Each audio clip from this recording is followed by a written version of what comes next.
Hey, Tactical Painter, welcome back out to the Suits Crafting Woodshop.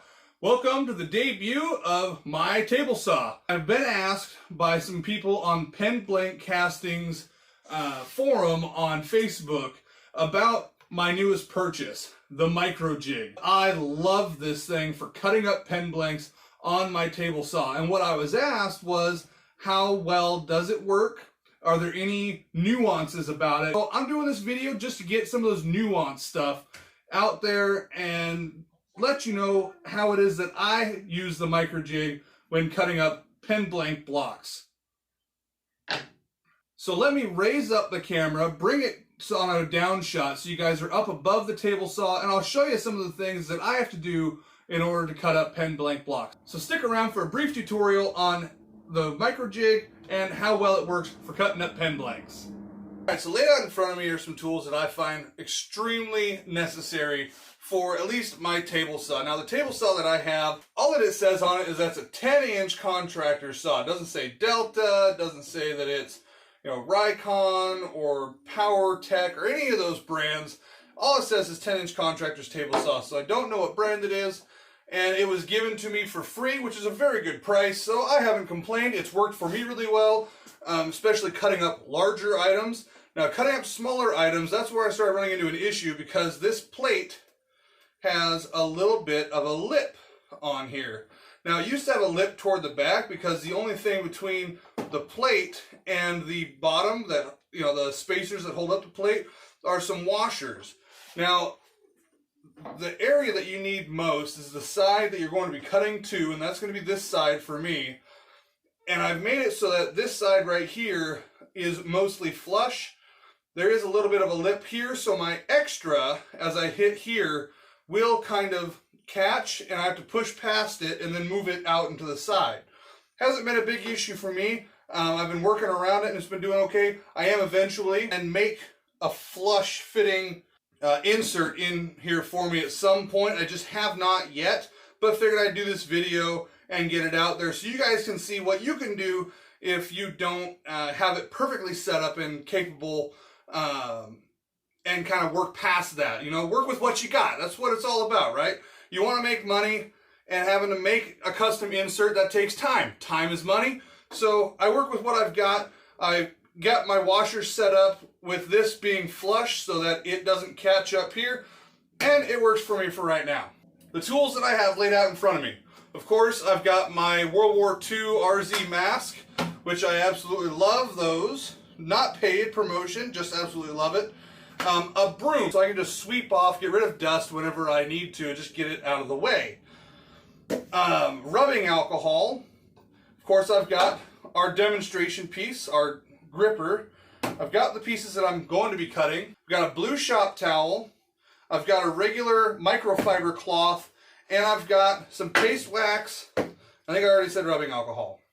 Having a clean, frictionless surface is about the best thing you can do for yourself when using the gripper. So the Microjig Grr-Ripper is a wonderful tool, and it works primarily on friction. You've got these green rubber gripping pieces on the bottom that do nothing more than to apply friction directly down and across your workpiece and keep it in the spot where you want it. And they work very well when they're clean. So as I go, I actually have the rubbing alcohol and the microfiber cloth over here in the corner. I keep the microfiber cloth wet with rubbing alcohol, and as I go, I wipe off those gripping surfaces, because when you're cutting resin, these are going to build up with dust. So about every 3 or 4 passes, I wipe those off so I've got maximum grip and maximum control of what I'm cutting. Now you've got a few different pads on here. I'll just go over them here real quick. You guys can find most of this stuff online, but if you happen to find this video and haven't looked at anything else, I figured I'd go over it.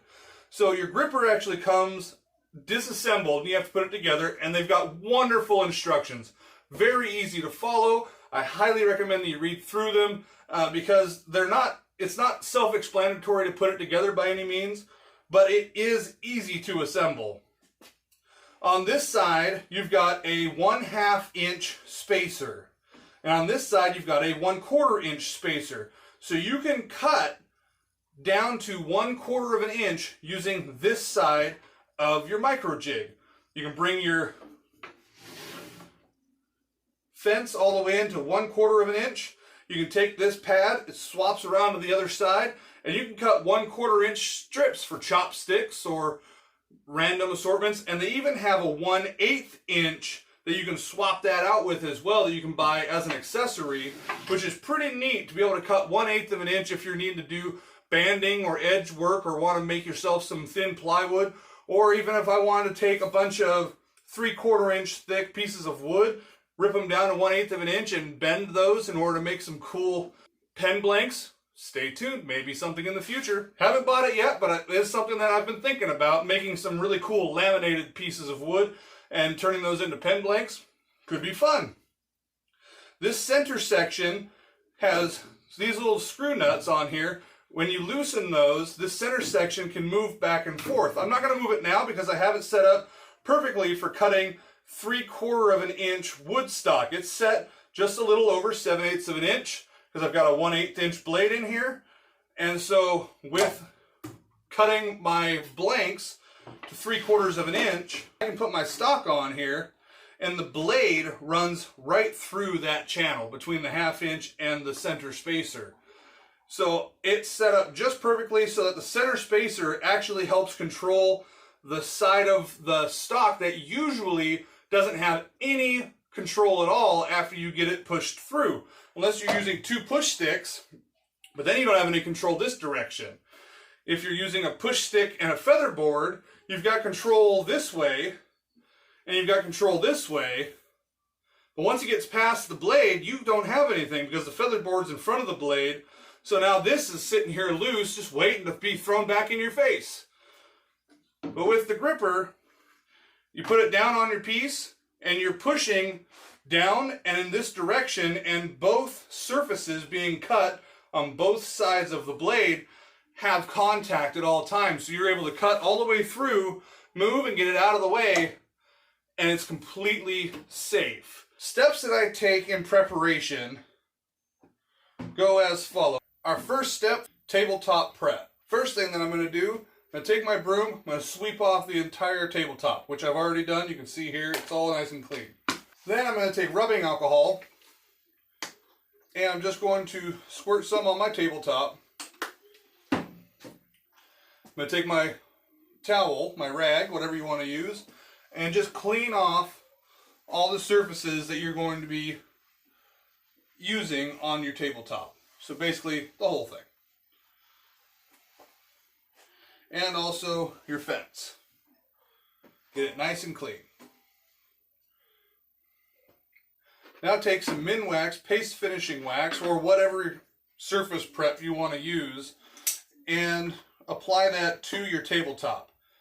You want to use something that both prevents rust and creates a frictionless surface so that items glide across it a lot easier. Just take a glob of that and just rub it in your entire tabletop surface and on your plate.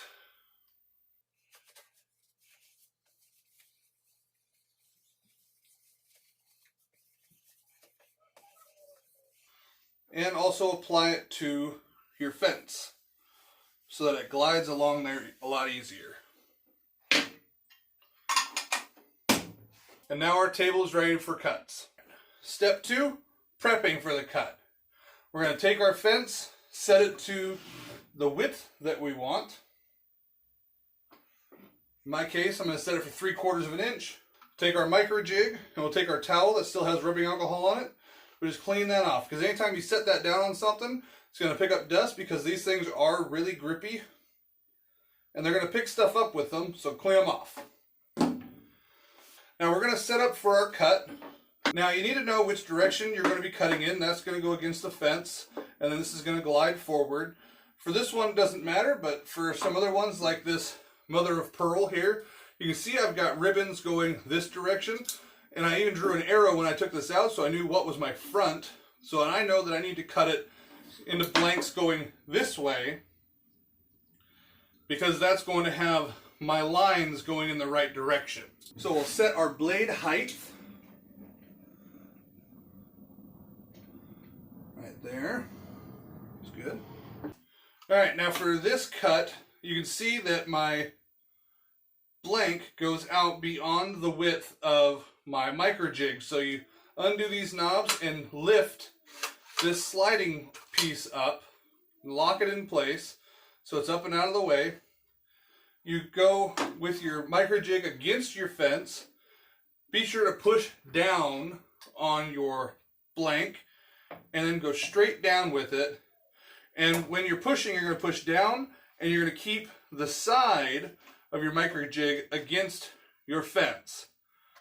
Now when you go to do your first cut with whatever width you have set, always bring it forward and make sure your blade is not going to contact your center bar guide right here, which I am free and clear from my blade. It's not going to hit that center guide. So now I reestablish my blank against the side. Make sure that both are in sync with each other. This blank is against the fence. The micro jig is against the fence. We will put on our RZ mask and make our first couple of cuts.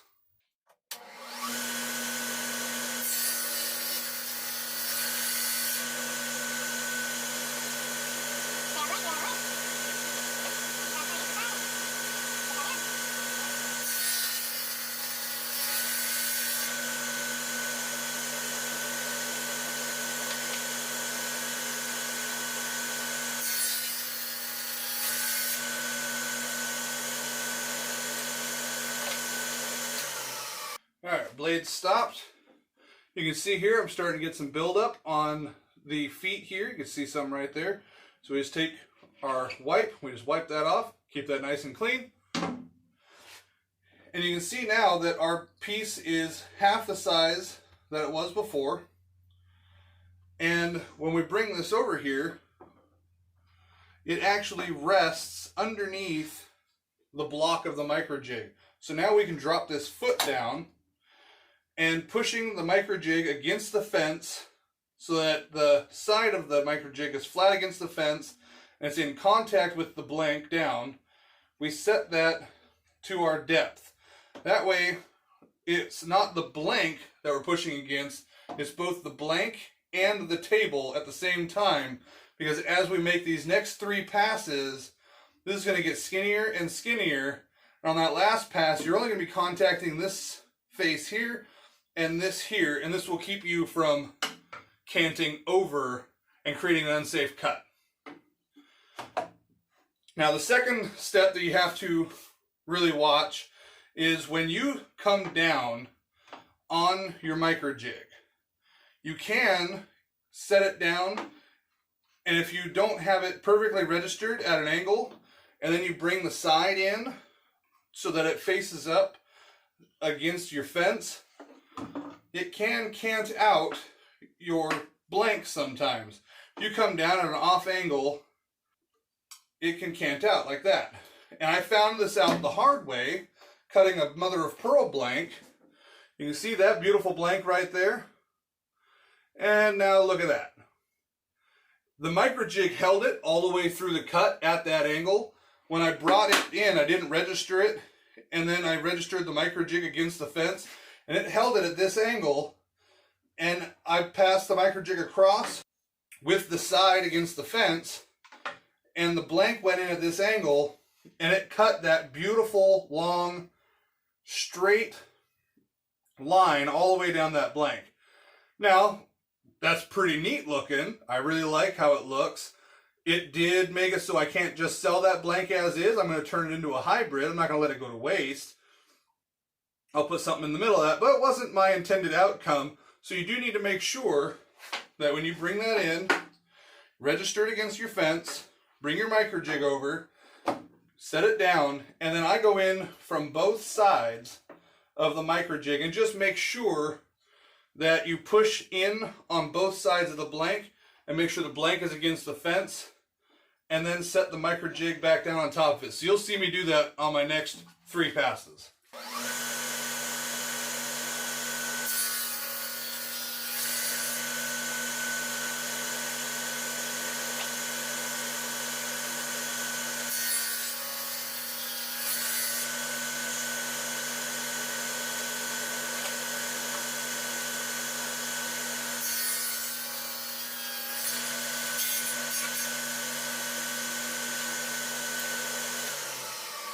Now you saw in that last pass, I lost grip on it.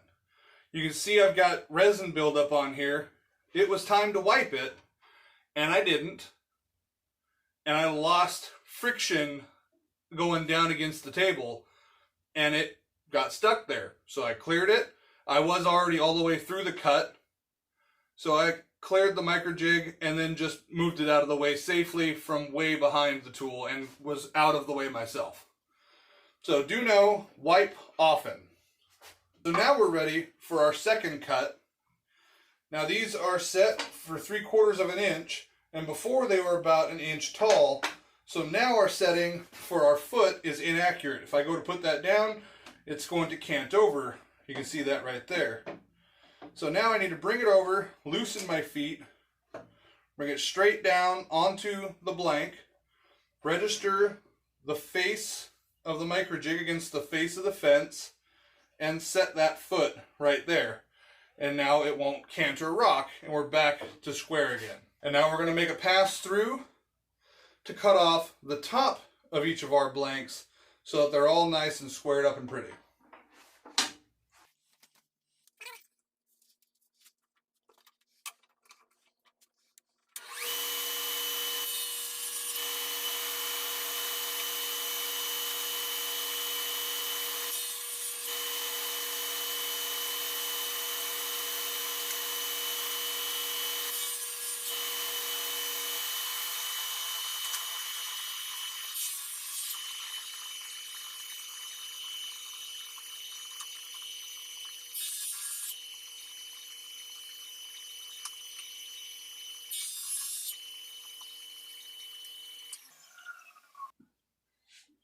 And there we have it. 6 perfectly sized pen blanks done in no time at all, thanks to using the micro jig.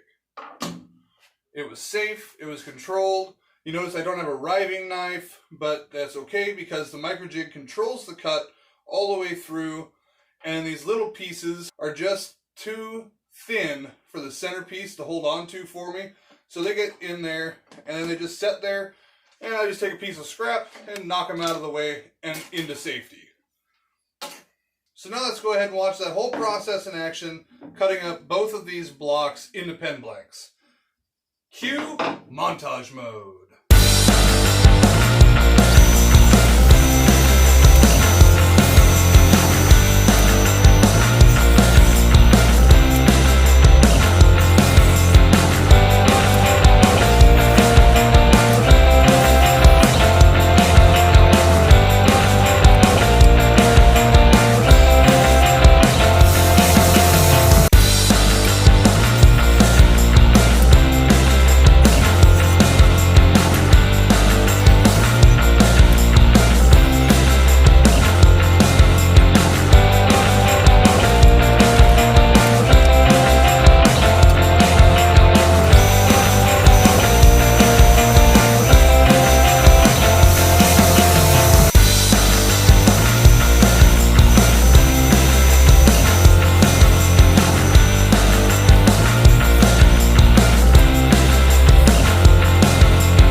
And there we have it, a dozen pen blanks cut with using the Microjig Grr-Ripper.